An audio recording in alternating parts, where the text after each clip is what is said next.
Chega às salas de cinema na próxima semana o filme Notre-Dame em Chamas. No ensaio geral, entrevistamos o realizador Jean-Jacques Hano, que conta os pormenores desta rodagem, um thriller onde os heróis são os bombeiros.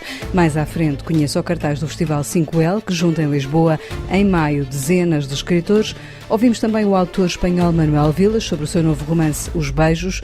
Damos uma olhada no cartaz do Festival Política e escutamos as sugestões de Guilherme de Oliveira Martins. A fechar, a música de duas irmãs portuguesas, as Golden Slumbers, têm novo disco. Seja bem-vindo ao ensaio geral.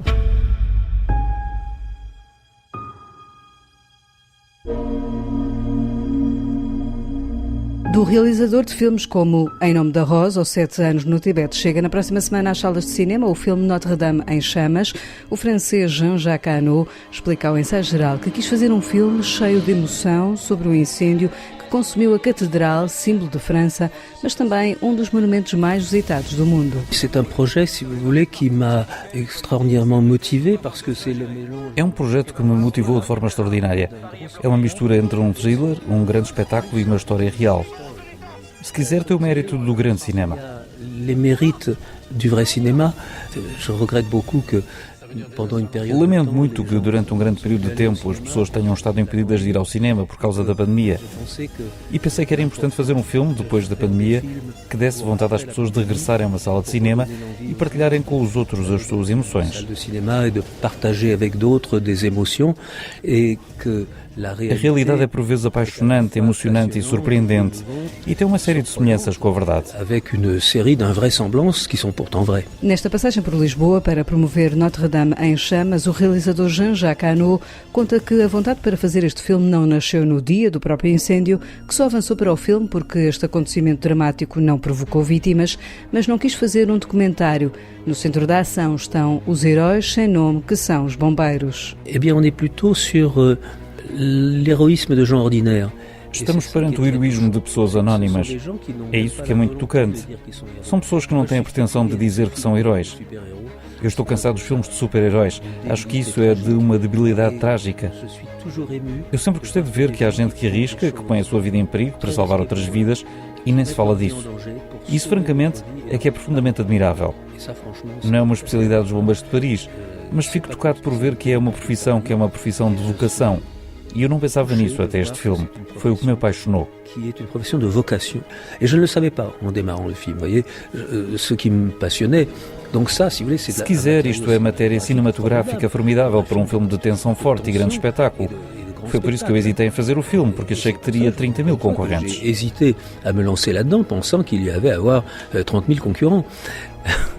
Filmado em IMAX, Notre-Dame em Chamas conta a história do fatídico dia 15 de abril de 2019, hora a hora, com diferentes pontos de vista, desde os turistas em choque, aos parisienses na rua, em solidariedade, até aos bombeiros. Dans une aventure comme celle-là, j'avais le choix, minute par minute.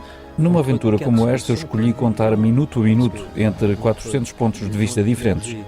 Porque tinha entre o clero, os responsáveis da Catedral, os trabalhadores, a autarca de Paris, o chefe de Estado Emmanuel Macron. Eu podia contar a história de um caminhão preso no trânsito, mas também podia contar a história dos bombeiros que foram salvar o teto da Catedral e as suas figuras. Tinha múltiplas possibilidades de montar uma tensão dramática formidável. J'avais de multiples possibilités de faire monter une tension dramatique formidable. Le gros intérêt du scénario. O grande interesse deste guião é que tinha à minha disposição histórias verdadeiras e sensacionais. Foi o guião que escrevi mais rapidamente na minha vida, em menos de 6 meses.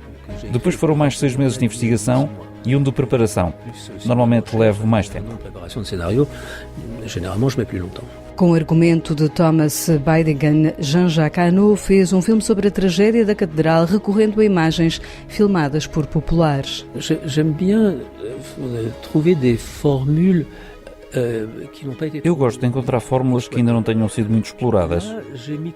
Aqui junto lado a lado imagens que fiz da Catedral, com algumas imagens da Catedral em chamas, filmadas por excelentes amadores, que fizeram imagens formidáveis de diferentes ângulos.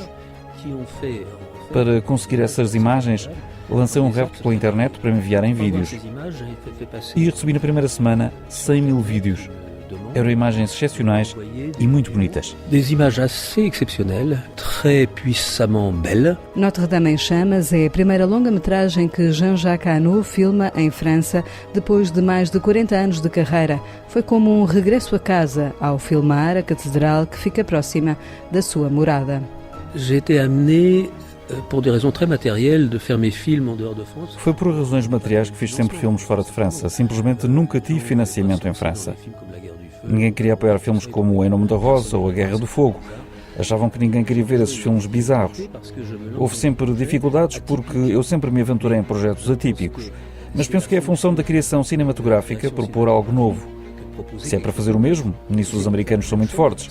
Eles fazem 11 vezes a mesma coisa e as pessoas vão a correr ver 11 vezes a mesma coisa. Se isso interessa às pessoas, não tenho nada contra, mas penso que não é a nossa função enquanto cineastas. Mais je pense que c'est pas notre fonction à nous cinéastes, mais j'ai toujours conservé mon appartement à Paris, ma maison de campagne. Eu sempre conservei o meu apartamento em Paris e a minha casa de campo em França, por isso achei que era uma boa hora. Vou-lhe contar uma história anedótica. Eu contactei o meu diretor de produção e disse-lhe: tenho um projeto para ti. E ele respondeu-me: tudo bem, tenho um passaporte em dia. E eu respondi-lhe: o teu passe Navigo chega. O passe Navigo é o que usamos para apanhar o comboio para os subúrbios, para ir a 30 km de Paris. Para mim foi um grande desafio. Eu ia a pé para casa todos os dias, vivo a poucos metros da catedral. Foi para mim apaixonante dirigir atores franceses, depois de 40 anos a fazer filmes em inglês. En français des acteurs français. Depuis une quarantaine d'années, je fais des films en anglais. E perguntámos ao francês Jean-Jacques Hano como vê a segunda volta das eleições em França que acontecem domingo. Depuis toujours, je me refuse. Tenho-me recusado desde sempre a dar a minha opinião. Só lhe posso dizer que estou muito inquieto e que espero que a França possa continuar a ser um país motor da União Europeia e não o contrário. Moteur dans l'Union européenne et pas le contraire. Jean-Jacques Hano, o realizador de Notre-Dame em Chamas, um filme que chega na próxima semana, a 28 de abril, aos cinemas nacionais.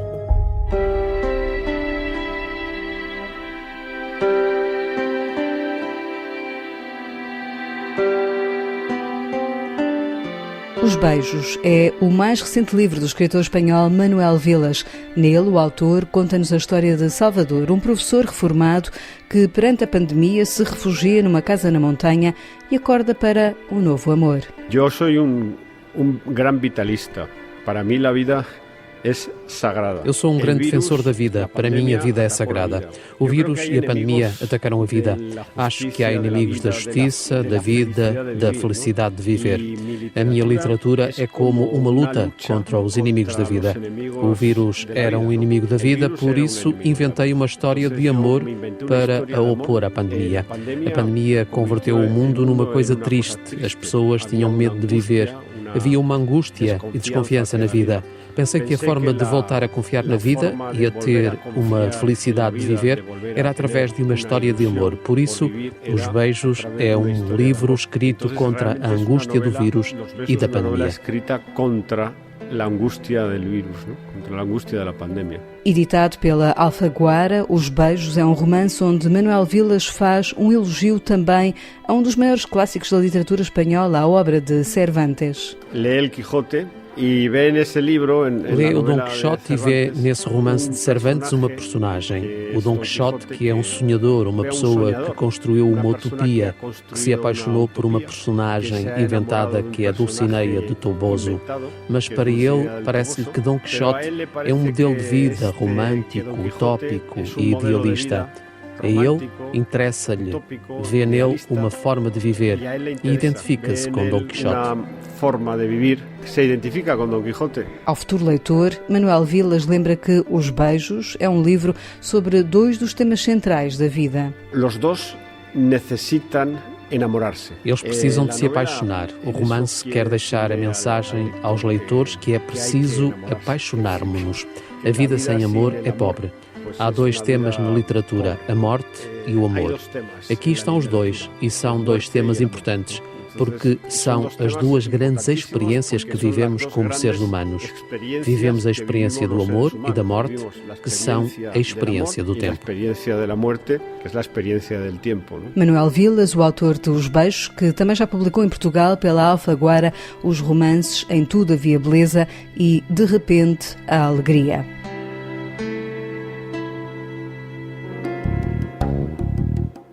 Em Lisboa, este fim de semana, pode assistir ao Festival Política no Cinema São Jorge. Integrado na programação do Abril em Lisboa, que assinala o 25 de Abril, o festival propõe refletir sobre a desinformação.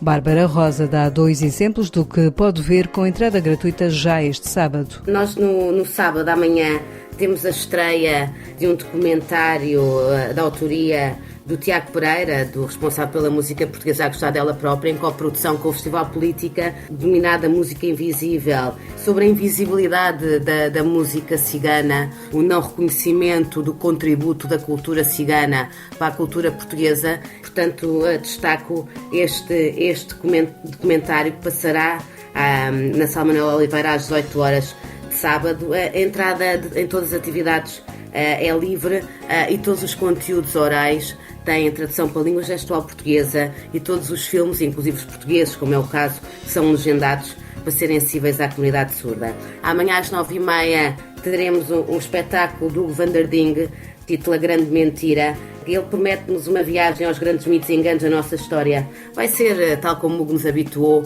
uma aula recheada de gargalhadas e de subversão sobre as mentiras da história. No cartaz de domingo, as propostas são outras. Começamos à tarde com uma sessão de curtas portuguesas, a ação de corpos políticos, portanto, vamos inclusive dentre elas, destaca aqui o filme O Teu Nome É, do Paulo Patrício, que é um documentário sobre o homicídio de Gisberta Júnior, aquela transexual que foi morta no Porto por um grupo de jovens, e este documentário O Morro no Estômago quer por retratar esse episódio, quer também por dar aqui lugar à fala dos próprios jovens que agrediram.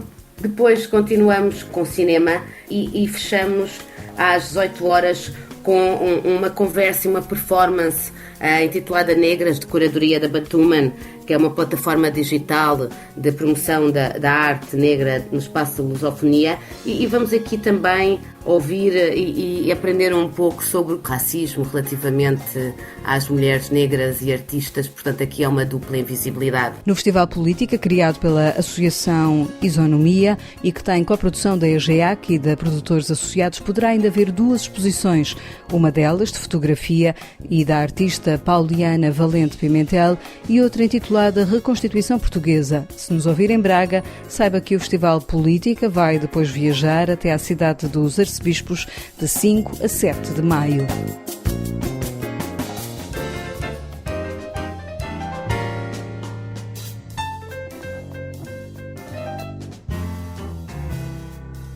Lisboa acolhe a partir de 4 de maio o Festival 5L. Depois de um arranque tímido por causa da pandemia, esta terceira edição será a primeira com público e assenta nos 5L: língua, literatura, livros, livraria e leitura. Ao longo de 4 dias, a capital recebe mais de 150 participantes, na sua maioria escritores. Além de mesas com autores, debates, há também cinema, concertos, teatro, uma feira do livro na rua, exposições e muito mais para assistir, explica o diretor artístico José Pinho. Os eixos centrais são as conversas, para quem gosta de literatura e para quem gosta de encontrar escritores e pensadores, são estes debates e as conversas com os autores. Para quem gosta de cinema, temos 5 filmes, que é um público distinto, se bem que estes filmes foram construídos a partir de cartas, portanto, são filmes epistolares também. Depois temos os teatros, que são encenações e representações que são pensadas para o espaço onde vão decorrer, em livrarias ou em hotéis. Depois nós temos os concertos. Quem gosta de música, portanto, os nossos concertos também têm muito a ver com a palavra. As livrarias vão sair à rua? As livrarias saem à rua, nós entramos dentro das livrarias. Isso é um movimento pendular também interessante, porque nós propomos muitas atividades que vão acontecer dentro das livrarias e convidamos também as livrarias a virem para a rua nessa feira. E depois temos aquelas atividades que nós desenvolvemos para as exposições, que para mim são magníficas, as 2 grandes exposições, a de retratos do Tiago Figueiredo e a das ilustrações do Saramago. E depois temos um conjunto de instalações, os Scrifs, aquele robô escritor. Há programa para todos os gostos. No Festival 5L vai poder ouvir escritores como Dulce Maria Cardoso, Joana Bertolo, Patrícia Portela, João Tordo, o cubano Leonardo Padura, a poetisa Filipa Leal, o cabo-verdiano Mário Lúcio Souza, entre muitos outros autores. Um deles é José Eduardo Agualusa, que participa no dia 4 no encontro, às 9 da noite, no Teatro São Luís, e que estranha o facto de Lisboa só agora ter um festival literário desta dimensão. O estranho é só ter agora, não é? Não ter surgido antes. Muitas vezes conversei sobre isso. Porque aqui em Lisboa não havia um bom festival literário, não é? Esperemos realmente que este festival cresça. Eu acho que tem potencial para crescer.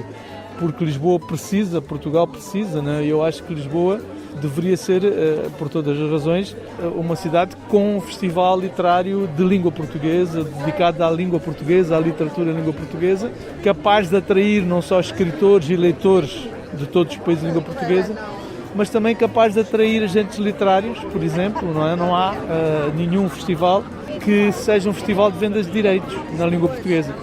Portanto, capaz de se transformar também nisso. Não é? Ou seja, ser uma espécie de palco para mostrar ao mundo também a literatura em português. Exatamente, que fosse uma grande festa do livro em português. Enquanto escritor, como é que gostas também de assistir e de viver um festival? Porque os escritores muitas vezes também são um público dos festivais literários. Claro, o escritor é em primeiro lugar um leitor, portanto o escritor também quer ver os outros escritores, não é? Aqueles escritores que ele admira.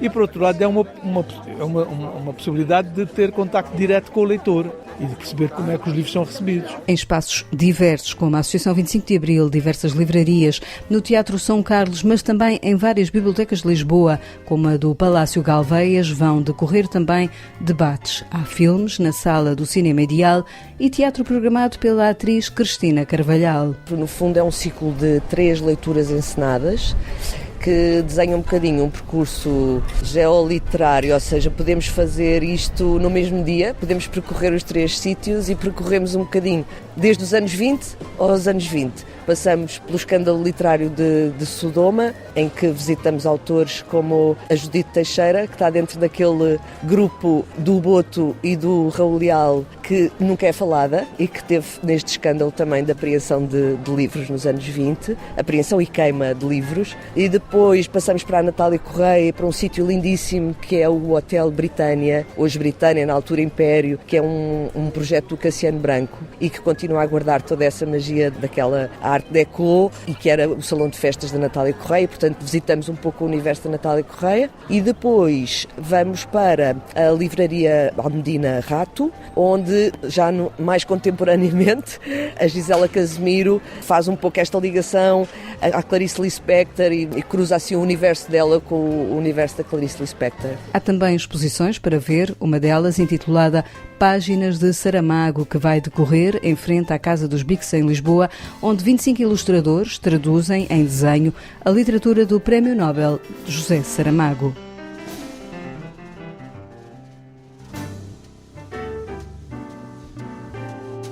No ensaio geral, escutamos agora o nosso colaborador semanal do Centro Nacional de Cultura, Guilherme de Oliveira Martins, que nos traz também hoje os seus destaques da 3ª edição do Festival 5L. O Festival Literário Lisboa 5L celebra simultaneamente língua, literatura, livros, livrarias e leitura. Nesta edição, festejam-se nomes esquecidos e nomes benditos e malditos da literatura portuguesa, mas, fundamentalmente, celebram-se todas as letras de 4 a 8 de maio. Neste ano de 2022, não se esquece o centenário de José Saramago e o roteiro que ele nos propõe nesta cidade. E como diz José Pinho, diretor artístico do festival, aos Serões, numa grande sala, a mais nobre do Teatro São Luís, decorrem os concertos e espetáculos que combinam letra e música num impulso de aproximação à literatura, percorrido tanto à capela ou em samba, em hip-hop ao som da viola campaniça ou num tom de morabeza e saudade. E em palcos mais pequenos acontecem as leituras encenadas que aproximam performativamente atores e leitores, oradores e ouvintes. Alguns exemplos: Correspondências, o filme de Rita Azevedo Gomes no diálogo fascinante de Sofia de Melo Breiner Anderson e Jorge de Sena, com Luís Miguel Sintra e Rita Durão no Cinema Ideal. Mário Lúcio e os Crioulos num concerto no Teatro São Luís. Érica Bandilho com o coro infanto-juvenil da Universidade de Lisboa em Flash Mobs. A nova vida da leitura com João Botelho e Micael de Oliveira, com moderação de Ana Sousa Dias no Foyer do São Carlos.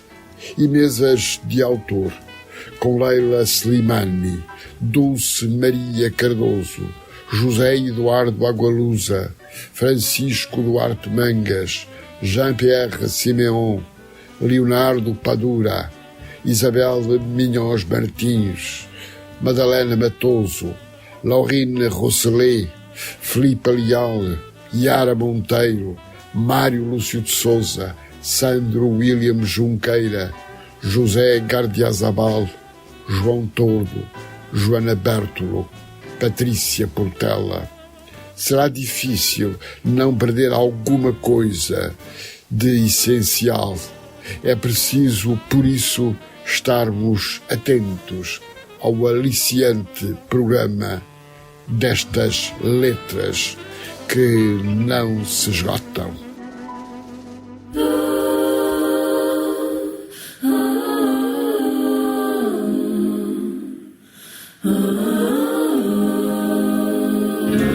The world is grateful. The world gives back. Estas são as vozes das irmãs Margarida e Catarina Falcão. Elas são as Golden Slumbers e têm um novo disco. O segundo álbum de originais aparece 6 anos depois do primeiro. I Love You Crystal marca o regresso do duo indie folk num disco que teve produção e mistura de Miguel Nicolau, explica Catarina Falcão. Sabíamos que queríamos fazer um álbum que nos representasse, claro, e que representasse também o crescimento que tivemos enquanto músicas e artistas, e acho que o processo mais complicado até foi arranjarmos um produtor. Nós tentámos trabalhar com 4 produtores diferentes antes de chegarmos ao Miguel Nicolau e no fundo queríamos que este álbum, nós somos irmãs, não é? Portanto, que representasse bem essa nossa dinâmica, portanto alguns sentimentos partilhados também em relação a dinâmicas familiares, a questão de ser mulher e na casa dos 20, o crescer, confrontarmos com algumas coisas do mundo que às vezes parecem um bocadinho assustadoras, não é? Que todas as nossas mensagens também tivessem alguma sensação de paz ou de conforto, portanto que conseguíssemos transmitir isso para as pessoas, porque também era uma coisa que nós precisamos. Sentir que há sempre um bocado de esperança no meio do caos. Cantam juntas desde sempre, embora tenham também carreiras a solo. Quando atuam juntas, há uma cumplicidade que se mostra, revela Margarida Falcão. Há uma grande cumplicidade por sermos irmãs e também há um grande conforto. Nenhuma de nós tem vergonha de mostrar o que estamos a fazer a nível de canções à outra. Eu posso fazer coisas horríveis, mas não tenho vergonha nenhuma de mostrar à Catarina, e acho que vice-versa. Eu não sei dizer bem o que é que mostra que nós somos irmãs, mas eu acho que há qualquer coisa especial.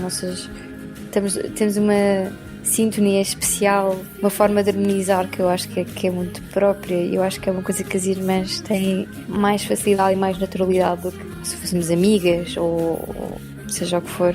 Acho que há sempre uma cumplicidade que é bastante óbvia, até porque houve algumas vezes que nós íamos tocar a alguns sítios e as pessoas não sabiam quem é que nós éramos, mas perguntavam se éramos irmãs, e nós nem somos fisicamente muito parecidas, mas acho que temos essa cumplicidade. O mais recente disco das Golden Slumbers apresenta 10 novas canções ao público. São 10 escolhidas entre muitas que compuseram, conta Catarina Falcão. Nós compusemos à volta de 40, 60 canções até chegarmos a estas. Temos um bocado de tudo, na verdade. Acho que são relatos um bocado das coisas a que fomos vendo e vivendo. e não necessariamente uma temática assim muito fixa. Acho que só quando acabámos de fazer a escolha das canções e de olhar para elas assim num bolo é que percebemos, ok, isto realmente inconscientemente acabámos por relatar muito as nossas dinâmicas familiares, a nossa relação entre irmãs, a nossa relação com o mundo enquanto mulheres e o crescer e as angústias e as coisas boas. Portanto, foi assim um bocado livre, mas acabou por fazer tudo muito sentido. E o tema single que dá nome ao disco, I Love You Crystal, tem uma história que Margarida dá a conhecer. I Love You Crystal começou por ser composta sobre uma pessoa que nós conhecemos, que temos em comum, e que dependia muito de uma espiritualidade alternativa para resolver problemas que eram muito mais profundos do que uma coisa que um cristal pudesse resolver. E foi um bocado por aí que nós arranjámos a ideia do I Love You Crystal, que é venerar uma coisa como um cristal para resolver problemas que são muito mais profundos, que nunca vão ser resolvidos assim. E foi daí que partiu a canção. Depois aquilo acaba por falar de mais dinâmicas familiares também, de traumas familiares e isso, mas a base foi brincar um bocadinho com o uso de uma espiritualidade muito superficial para resolver problemas muito mais profundos. É com I Love You Crystal, das Golden Slumbers, que hoje fechamos o ensaio geral, que teve sonorização de José Luís Moreira. Voltamos de hoje a 8 dias com novas sugestões culturais para si. Tenha uma boa noite e um bom fim de semana.